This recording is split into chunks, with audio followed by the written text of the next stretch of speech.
Два учреждения Сибая вошли в список 100 объектов к столетию республики. Помимо филармонии, ремонтные работы производятся в городской гимназии. Наболевшая тема с общественным транспортом. Наши корреспонденты лично выстояли на морозе и проверили график движения автобусов в поселках Горный и Аркаим. Порыбачить и заработать уголовную ответственность. Правоохранительные органы предупреждают, рыбалка на озере Культыбан запрещена.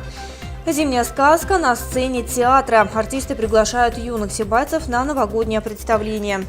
А теперь об этом и другом более подробно. В эфире выпуск новостей в студии Лиана Кириллова. Здравствуйте.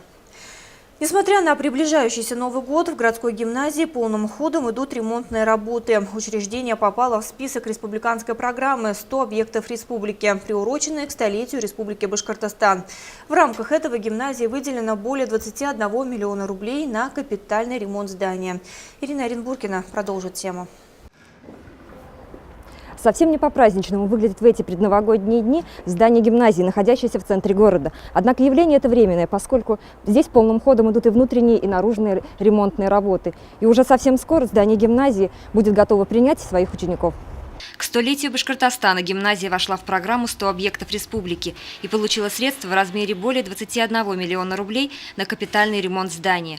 В ноябре подрядная организация «Ремстройцентр», выигравшая аукцион, приступила к работе. Это замена кровли, крыши, мягкой кровли на шатровую и шатровой изношенной кровли на новую. Кроме этого идет замена полностью электрики, замена канализации и водоснабжения. Ремонтные работы находятся в самом разгаре. Силы рабочие очень активные, практически все этажи охвачены работой. Каждый день, приходя в школу, видишь пошаговые изменения. Надеемся и верим, что Новый год мы встретим с хорошими результатами, с красивым зданием. Кроме того, здесь идут работы и по реконструкции входной группы. Что из этого получится в итоге, покажет время. А между тем гимназисты учатся в соседнем здании, учебном корпусе Сибайского института БГУ. И на днях они подвели итоги акции «Эко-класс», проводимой в рамках Года экологии Сибайским филиалом компании «Экомир» совместно с Общественной палатой города. Учащиеся всех классов и их родители активно подключились к сбору макулатуры и в общей сложности собрали 6 тонн бумаги. 964 килограмма из этой массы собрали ребята из 3-го В-класса. Они в итоге и стали победителями акции «Эко-класс» и получили заслуженное вознаграждение. Ирина Оренбургина, Алик Кадыров, Любовь Карпова, телекомпания СТВ. Перебой с подачей автобусов в городские поселки остается одной из центральных тем, широко обсуждаемых среди сибайских интернет-сообществ. После вышедшего в наш эфир сюжета о работе автотранспортного предприятия в морозы к нам поступило немало обращений с опровержениями. Сибайцы отмечали, что утром им подолгу приходится стоять на остановке в ожидании автобуса, и что порой переполненный транспорт просто проезжает мимо. Постоянные пассажиры советовали выйти на остановку и ощутить на себе все прелести ожидания автобуса на морозе. Наш корреспондент Ринат Музафаров воспользовался советом, дабы разобраться в ситуации наиболее предметно.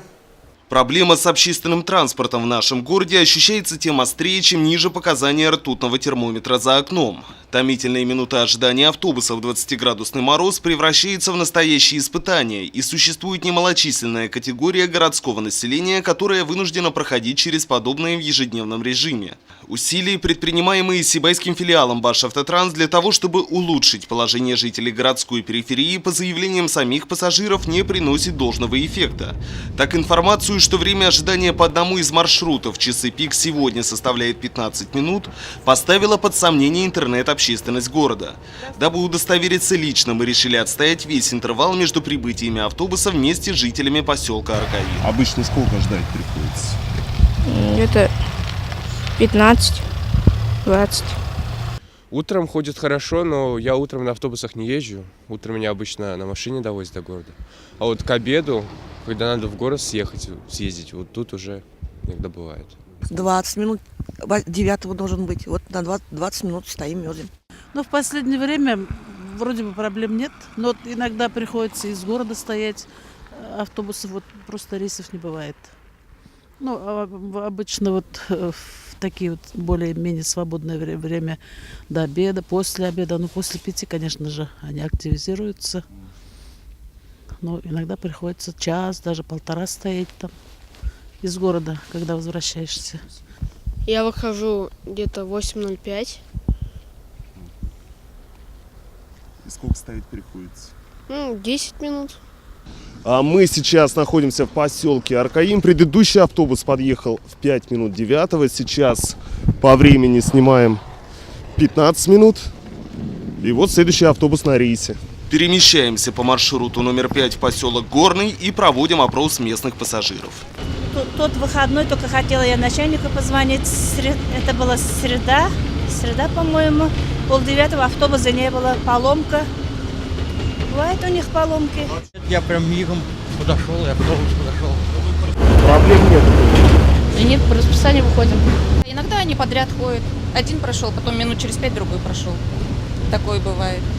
Ситуация, заявленная руководством АТП, подтвердилась. Интервал прибытия автобусов в ранние утренние часы по маршруту номер 7 поселок Аркаим действительно составляет 15 минут. В поселке Горный в районе 30. Примечательно, что в первом случае интенсивности в 15 минут удается достичь за счет привлечения дополнительной единицы техники, так называемые зимние меры. Проблемы с нехваткой транспорта по отзывам постоянных пассажиров проявляются в середине дня, когда эти единицы перенаправляют на другие маршруты. Объективно, количество общественного транспорта на улицах города существенно сократилось после внесения поправки в федеральный закон о транспортной безопасности в июне прошлого года. Нелегальный извоз с тех пор облагается внушительными штрафами, а официальный оператор, занимающий конкретные маршруты, определяется в порядке общего конкурса. Почему к участию на рынке гражданских автоперевозок было допущено крайне ограниченное число предприятий, и как ситуация будет развиваться дальше, вопросы пока открытые. Успокаивает только одно – морозы отступили, в ближайшие дни синоптики прогнозируют плюсовую температуру воздуха. Ринат Музафаров, Али Кадыров, Любовь Карпова, телекомпания СТВ. Впереди новогодние каникулы, это значит, что многие горожане займутся активным отдыхом. Среди лидирующих развлечений для мужчин – зимняя рыбалка. Закидывать свои удочки некоторые предпочитают поближе к дому и отправляются на озеро Культабан. Но правоохранительные органы предупреждают, такая рыбалка грозит уголовной ответственностью. Вот уже несколько лет глава крестьянско-фермерского хозяйства Василий Терюшин в поисках справедливости оббивает пороги различных инстанций. Долгие годы он арендует озеро Культабан. Именно его усилиями там была восстановлена здоровая фауна, появились различные виды рыб. Но вместе с этим появились и недобросовестные рыбаки, которые без спроса и разрешения закидывают свои удочки в частное владение. Правоохранительные органы на стороне предпринимателя, так как ловить рыбу на Культабане не только нельзя, но это еще и грозит уголовным преследованием, так как квалифицируется как хищение имущества. Прямой запрет на любительское и спортивное рыболовство на озерах товарно-рыбного хозяйства содержится в пункте 9 положения о порядке перевода озер и других водоемов под выращивание товарной рыбы и рыбопосадочного материала и других нормативных документах. Однако ни законы, ни угрозы уголовной ответственности не могут остановить любителей порыбачить. По словам специалистов, диких рыб сегодня в озере нет. Водятся только определенные виды, кормление и разведение которых полностью осуществляется на средства предпринимателя Терюшина. Соответственно, и право ловли и торговли только у него. Обсуждалась проблема товарного рыбоводства непосредственно КФХ «Терюшин». Дело в том, что любители просто-напросто атакуют это озеро. Но любительское и спортивное рыболовство на данном озере запрещено, так как озеро выдано под товарное рыбоводство. Этот водоем уже более 15 лет находится у него в аренде. И в 2015 году был заключен договор уже непосредственно с Средневолжским территориальным управлением. Лена Кириллова, Гульхамитов, Гульгина Раскильдина, телекомпания СТВ.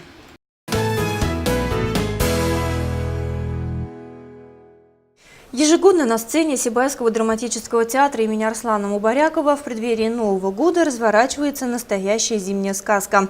Артисты театра готовят костюмированный спектакль и дарят юным зрителям новогоднее настроение. Накануне посетителями такого мероприятия стали воспитанники Сибайского центра дистанционного обучения. Ребята, ограниченные в возможностях здоровья, собрались одной дружной компанией, чтобы лично встретиться с Дедом Морозом.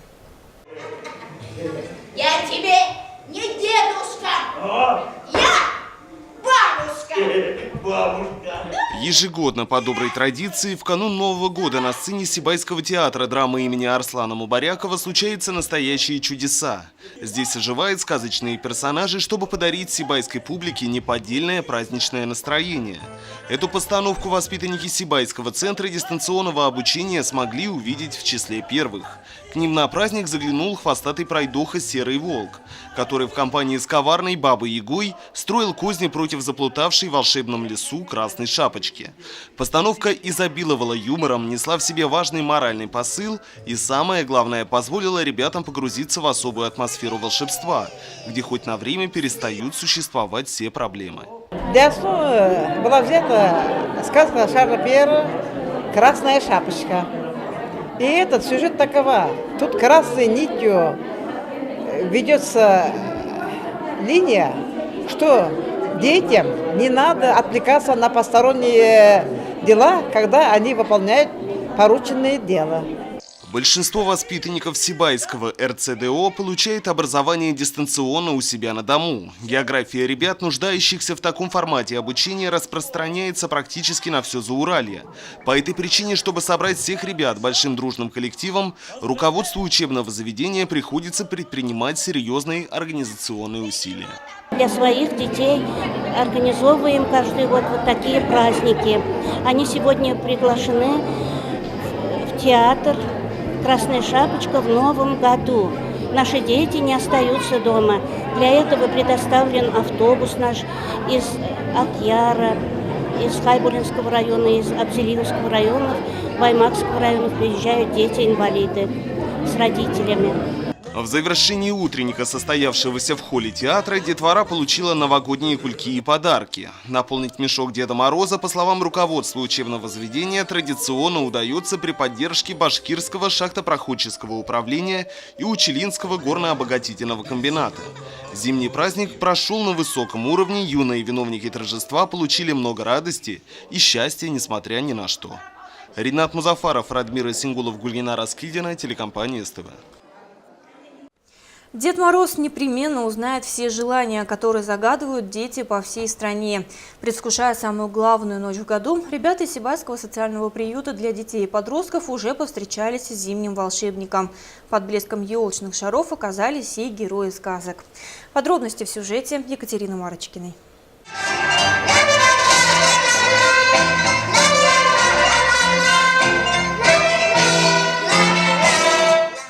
В зале детского приюта собралась самая что ни на есть чудесная аудитория. Здесь оказались не просто нарядные малыши, а настоящие Зайка и волшебник из Хогвартса, Снеговик и Мальвина, Лиса Алиса, Пьеро и много других сказочных персонажей. Чтобы насытить новогодним настроением предпраздничные дни детей, попавших в трудную жизненную ситуацию, на помощь в организации мероприятия к руководству приюта пришли студенты педагогического колледжа, индивидуальные предприниматели, городская администрация и представители общественного совета при отделе МВД России по городу Сибай.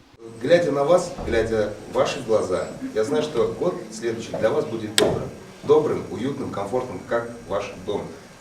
Сегодня мы прошли здесь, посмотрели, на самом деле, очень уютно, комфортно, тепло, по-домашнему.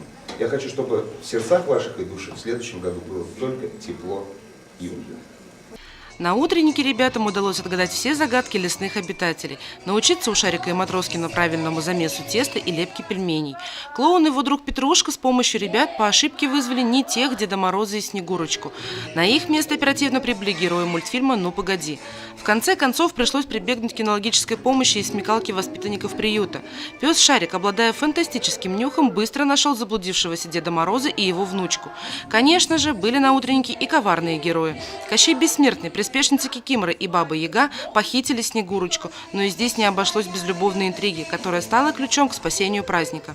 Ребята с удовольствием читали стихи, а от некоторых звучали совсем не детские отрывки из поэтического романа Евгений Онегин.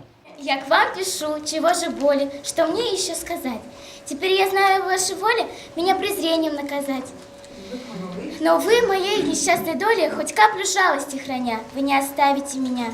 Пришло время новогоднего чуда. И этим чудом стало всеобъемлющее внимание неравнодушных людей и организаций города.